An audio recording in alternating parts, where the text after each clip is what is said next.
नमस्कार। आज हम डॉक्टर जोसेफ मर्फी की एक बहुत ही जानी मानी किताब अवचेतन मन की शक्ति पर आई एक समीक्षा को थोड़ा गहराई से देखेंगे। हाँ, the power of your subconscious mind 1963 की किताब है, पर कमाल है, आज भी उतनी ही रेलेवेंट लगती है। बिल्कुल। तो हमारा इरादा है कि इस समीक्षा से जो खास बातें निकली हैं, जो निष्कर्ष हैं, उन्हें समझें। तो चलिए देखते हैं इसमें क्या है। अच्छा, तो समीक्षा के हिसाब से किताब का जो मूल आइडिया है वो बहुत सीधा सा है पर गहरा है। हाँ, कि हमारे विचार, हमारी सोच वही हमारी असलियत बनाते हैं। सही। समीक्षा कहती है कि मर्फी मानते थे कि अगर हम अपनी सचेत सोच को अपने अवचेतन के जो गहरे विश्वास हैं उनके साथ अलाइन कर लें, मिला लें, तो फिर जिंदगी के कई पहलू, मतलब सेहत हो, रिश्ते हो, पैसा, खुशी, सब कुछ बदला जा सकता है। और समीक्षा ये भी बताती है कि किताब में सिर्फ थ्योरी नहीं है बल्कि असल जिंदगी की कहानियां हैं और कुछ प्रैक्टिकल तरीके भी दिए हैं। हाँ, जैसे वो सकारात्मक बातें दोहराना, जिसे अफर्मेशंस कहते हैं, या फिर मन में कल्पना करना, विजुअलाइजेशन, और प्रार्थना का भी जिक्र है। ये बात दिलचस्प है, जैसा समीक्षा भी इशारा करती है कि ये आइडिया कैसे मतलब सेल्फ हेल्प लिटरेचर का एक तरह से फाउंडेशन बन गया है। बिल्कुल, ये इसी बात पर जोर देता है कि हमारी जो अंदर की दुनिया है वो बाहर के अनुभवों को कितना ज्यादा प्रभावित कर सकती है।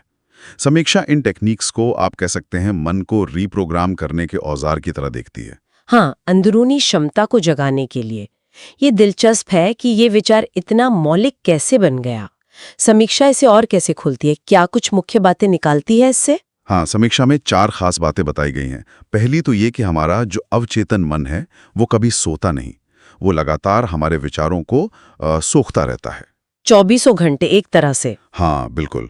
दूसरा, दोहराव की ताकत, मतलब लगातार अगर सकारात्मक सोच दोहराई जाए तो मन की प्रोग्रामिंग बदल सकती है। अच्छा, और तीसरा? ये तीसरा वाला थोड़ा, कह सकते हैं, सोचने वाला है कि विश्वास और आस्था ये कभी-कभी तर्क से भी ज्यादा ताकतवर हो सकते हैं। हाँ, ये वाकई कुछ लोगों के लिए शायद विवादास्पद हो सकता है, खासकर जो लोग ज्यादा वैज्ञानिक नजरिया रखते हैं। सही कहा, समीक्षा के विपक्ष वाले हिस्से में भी इसका जिक्र है। हाँ। और चौथी बात यह है कि जो मानसिक छवियां हैं, हमारी कल्पनाएं, वो बहुत शक्तिशाली होती हैं। वो हमारे अवचेतन की जो क्रिएटिव पावर्स हैं उनको एक्टिवेट करती हैं।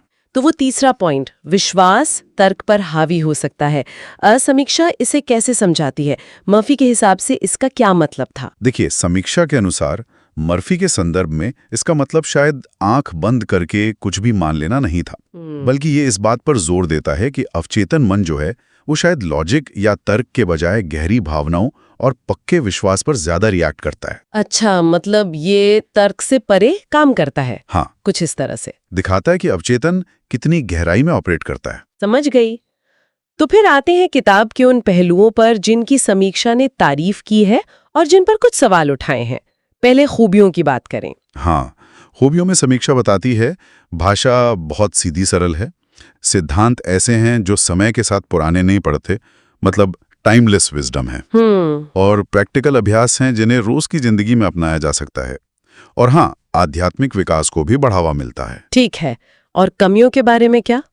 कमियों में समीक्षा ने कुछ चीजें पॉइंट आउट की हैं, जैसे कहीं कहीं थोड़ा दोहराव लगता है, आस्था और आध्यात्मिकता पर काफी ज्यादा जोर है, जो शायद हर किसी को ठीक न लगे। हाँ, ये मुमकिन है। और जाहिर है 1963 की किताब है, तो आज की जो मॉडर्न साइकोलॉजी की शब्दावली है या न्यूरोसाइंस की जो समझ है वो उसमें नहीं मिलेगी। ये बात मुझे दिलचस्प लगी कि एक तरफ सरलता को खूबी बताया और दूसरी तरफ आधुनिक वैज्ञानिक समझ की कमी को कमी।